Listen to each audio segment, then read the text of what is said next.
Hello, everyone.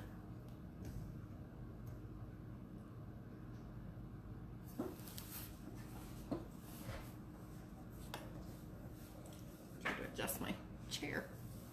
How is everyone? Doing good today? Hello.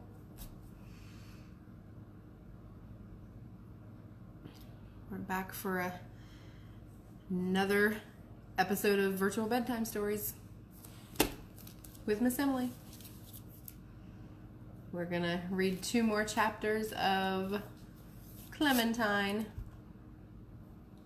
by Sara Pennypacker. So, there are some illustrations in this book you guys have seen. Let me show you a couple illustrations here and there.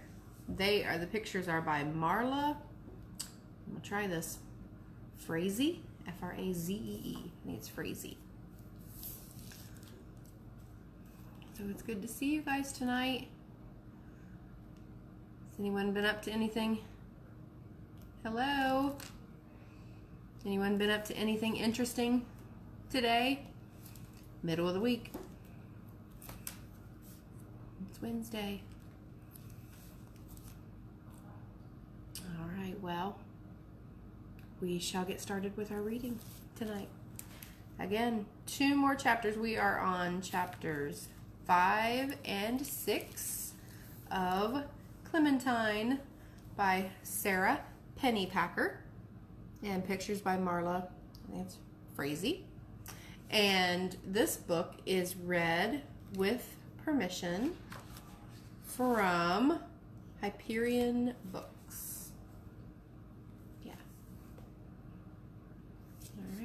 Hyperion is a part of Disney Publishing. All right, so chapters 5 and 6. So when we left off with chapter 4, let's see. What had happened? What had happened so far? Clementine helped Margaret cut all her hair off. Yeah.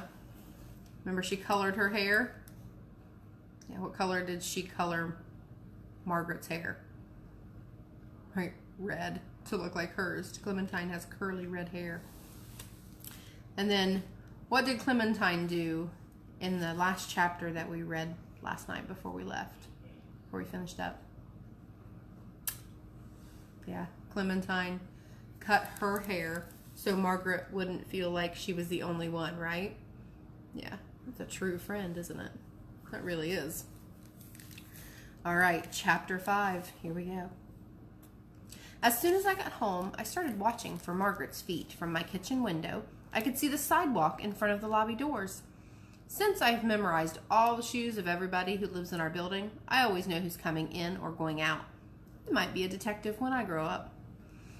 I waited and waited and I waited, which is the hardest thing in the world.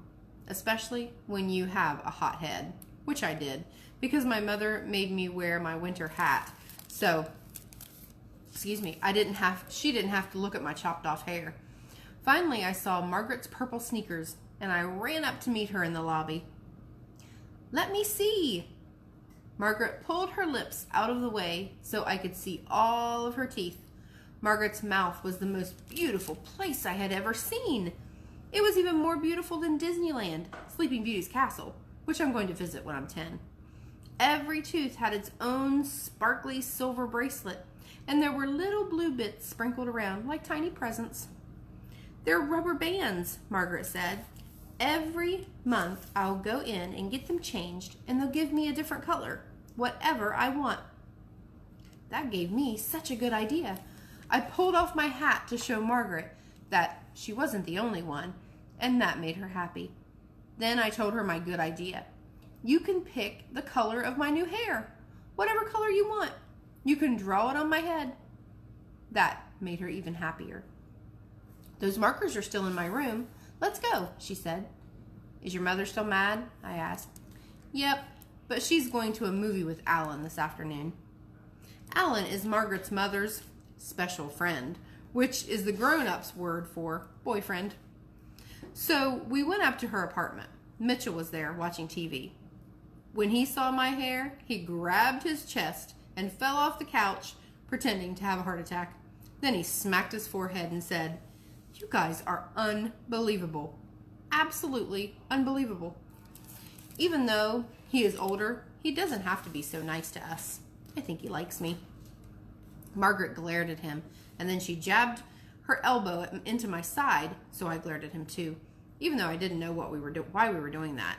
I'm not so sure Margaret is the easy one in the family. She dragged me into her room. "I can't wait for summer," she growled. "My mother's finally going to get rid of him." "You mean baseball camp? He wants to go, Margaret. That's not getting rid of someone." Margaret gave me her "I'm in 4th grade and you're not" look. "Goodbye and good riddance," she muttered. Then she got out my mother's markers. They were all still there, and they looked exactly the same, with none of the caps chewed up. I don't know how Margaret does that. She picked a bright green one and colored my hair, and then drew some curls on my forehead and neck. "No pointy lines," I reminded her, "just round ones." Thinking about pointy lines made me wonder about Margaret's bracelets again. How do they feel? I bet they're full of pointy parts. "Nope, they feel like heaven," Margaret said. "No pointy parts at all. They're as soft as a rabbit's ear. Baby rabbit's ear. Too bad you can't have them."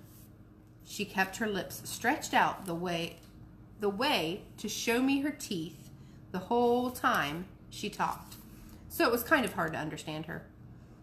But I did. "I'm getting them too," I said, "next week." Then I pulled my hat back on and ran to my apartment quick to make this be a non-lie. "I need bracelets on my teeth," I told my mother. "They're beautiful, and they feel wonderful." "First of all," my mother said, "they don't feel wonderful. Not in the beginning, anyways." Margaret's mother stopped in earlier asking if we had any medicine left over for when your brother was teething. She told me Margaret cried all the way home. That Margaret. Well, I still want them next week. "And second of all, you don't need them. Your teeth are straight enough." Which is the most unfair thing I have ever heard. "I can feel them bending," I said, and suddenly I could. "So we'd better make an appointment." Then, before my mom could get to the third of all, which is usually the worst one, we heard my brother waking up from his nap. "I'm coming, Radish," I called to him. "Go for a walk?" he said when I came into his room. "You're lucky to have me for a big sister," I told him. I have to remind him of this every day because he forgets. We went into the kitchen and I got out the wok. Nobody invented this trick for me when I was little. Then he climbed into the wok and grabbed the handles, and I gave him a really good spin.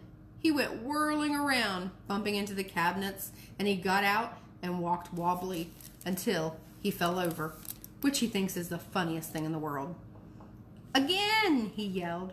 But I didn't spin him again because he throws up on the second ride and somebody has to clean it up, which is N-O-T, not me. This is called being responsible. He came over to me and pulled off my hat and pointed at my head. "Green!" And I thought about something. First, Margaret had straight brown hair and we didn't look alike. Then we cut it off and colored it red, so we sort of did. Then she got bracelets on her teeth, which meant we didn't look alike. But soon her teeth would be straight, and we would. Except now I had a green head. What if we never looked alike? What if we did? All right, chapter 6. Thursday morning, I woke up with a spectacular full idea. I am lucky that way. Spectacular full ideas are always springing up in my head. The secret thing I know about ideas is that once they spring into your head, you have to grab them fast, or else they get bored and bounce away. So I called Margaret and told her I had a good surprise for her and we needed to sit in the back of the bus. It is unfair that sometimes even spectacular full ideas don't work out. It is also unfair that the bus drivers are allowed to send you to the principal's office. "It's not my fault," I explained to Principal Rice before she could say any of those Clementines, why did yous? Margaret has very slippery head of skin. Mrs. Rice fell into her chair hard. She clapped her hands over her ears and squeezed like her brains were trying to jump out. Part of me wanted to see something like that, but most of me said, "Not today, thanks." Margaret's slippery head skin is not the problem, she said. The problem is that you tried to glue your own hair onto Margaret's head. You've been having lots of problems this week. First, you cut off Margaret's hair. Then, you colored her head. Yesterday, you cut off your own hair and colored your head green. And today, this. Clementine, what's going on between you and Margaret? How do you spell nitrogen? I asked Mrs. Rice. Sometimes grown-ups get distracted if you ask them school things. But Mrs. Rice just spelled nitrogen for me and went right back to the Margaret thing. Are you angry with her? No, I said. Okay, fine. I yelled it, but I didn't know I was going to yell it, and I couldn't stop my yelling voice. Here is how good of a friend I am to Margaret. I'm not even mad at her for last week at my party, even though she breathed on my M&M rocks in the back of the dump truck, which was the best part of my cake. And then she sat on my sparkle glitter paint set, which was my best present, and said it was an accident. But I don't think so. And now she's trying to look like me, except she gets to have bracelets and I don't. Oh, said Principal Rice. And then she didn't say anything at all. She just looked at me. Just, which is the worst thing of all that can happen to you in the principal's office? I sat there swinging my legs back and forth like crazy for 300 hours. And then I said, "Can I be done here now?" And she said, "Okay, fine." Margaret's mother let her come over to play after school. Does this mean she's all done being mad at me? I asked. No, she just doesn't think there's anything left for you to do to my head. Besides, she says, I'm 9 years old and I should be able to protect my own head. Then I told her some good news that I had just thought up. I am 9 years old now too. No, you're not. You're 8, she said. I came to your birthday last week, which I remembered. No, I explained. I was 8 at my party. 9 comes after 8, and it is after my party. And now I'm 9. And that means we're the same age. That's ridiculous, Margaret yelled. I'm almost 10, and you are 8. You are not 9. She tried to flip her hair, which didn't work so well without actual hair, and her head got even redder under scrubbed off marker. Yes, I am, I told her. I am in the gifted class for math, so I understand numbers. Then Margaret left and slammed my door. That Margaret, after all I've done for her, helping her fix her stupid hair. I followed her into the lobby and yelled, You shouldn't have breathed on my cake and sat on my present, and I don't want you to look like me. But she didn't even turn around. So now I had nobody to play with for the rest of my life. But I didn't care, because I was 9. Or maybe I was just after 8. Okay, fine. But after 8 reminded me that I hadn't checked yet to see if I'd started growing a beard. So I ran to the bathroom. While I was there, I accidentally climbed onto the toilet seat to look out the window into the side alley to see if Margaret went out there. I didn't see her, but I didn't care, especially when I looked in the mirror and saw that I had started growing a nice brown beard on one cheek. Hey, Bill, I yelled. Bill is my dad's, for other people, name. Where's your razor? Dad came skidding into the bathroom so fast, I thought his feet might be on fire, but they weren't. I showed him my beard. Dad squinted and sniffed my cheek. That's not a beard, Clementine, he sighed. That's chocolate frosting. As a matter of fact, it smells exactly like the kind of chocolate frosting that your mother put on the cake she made for her book club, which nobody was supposed to touch. Now, isn't that a coincidence? Okay, fine. I wiped off the frosting, and underneath was a very mad face. Clementine, my dad said, you know girls don't grow beards. What about the amazing bearded lady at the circus? What about that, huh? Clementine, I've told you 100 times you can't grow a beard. So Rutabaga gets to have one like yours someday? down to his knees if he wants, and I don't? That's not fair, which I have told him 100 times. First of all, your brother's name isn't Rutabaga, Dad said. Second of all, well, never mind. Maybe today isn't the time to talk about what's fair. My dad and I looked at my mad mirror face with the green marked up top for a long time. I sure am having lots of trouble with hair these days, I whispered. I know, Sport, Dad said, and then hugged me. Usually this squeezes the mad right out of me, but that time it just mixed it all up with feeling sad and lucky, which is extremely confusing. Hey, my dad said, have you got a little time to spare? I squinty-eyed him. It depended. The Great Pigeon War, he said. It's time for evening maneuvers. I could use someone like you on the front lines tonight. Someone with fresh ideas. I'm running a little low on them myself. I said okay, and my dad and I put on our raincoats and went outside. First, he got out the hose, which he calls heavy artillery. Then he sprayed off the front steps and the sidewalk in front of the lobby doors. Last, he pointed the hose right at the pigeons covering the ledges and windowsills and balconies and roofs of the front of our building. He sprayed them until they all flew away. That's the best part, because then 1,000,000 pigeons take off at the same time, right above you. You can feel their wing beats exploding inside of you, like fireworks. My dad handed me the hose. Want to clean the lion? Which of course I did. The carved lion above the front door has really pointy teeth, but I'm not afraid of him because he's using those teeth to protect us. Plus, he's just stone. I sprayed him with the hose until he was all shiny in the streetlights. You know, Dad, I pointed out, it's not really the pigeons you're at war with. The pigeons aren't the enemy. What are you talking about? He said. It's my job to keep the building looking nice, especially the entrance. You've seen what those pigeons do. Exactly, I said. The pigeons are fine. It's their mess you hate. Well, okay, that's true, my dad said. I'm actually at war with pigeon splat. You got any ideas how to get rid of pigeon splat without getting rid of the pigeons? How about diapers? I suggested. We could wait until all the pigeons are asleep, then sneak up and put little diapers on them.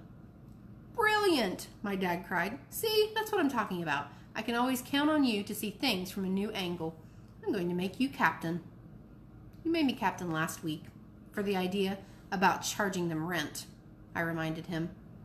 You can be sergeant then, he promised. Never mind, I said.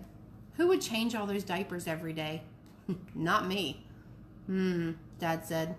Excellent point. Back to the drawing board, Sport. Then we just sat there together, watching the pigeons flock back to our building for the night.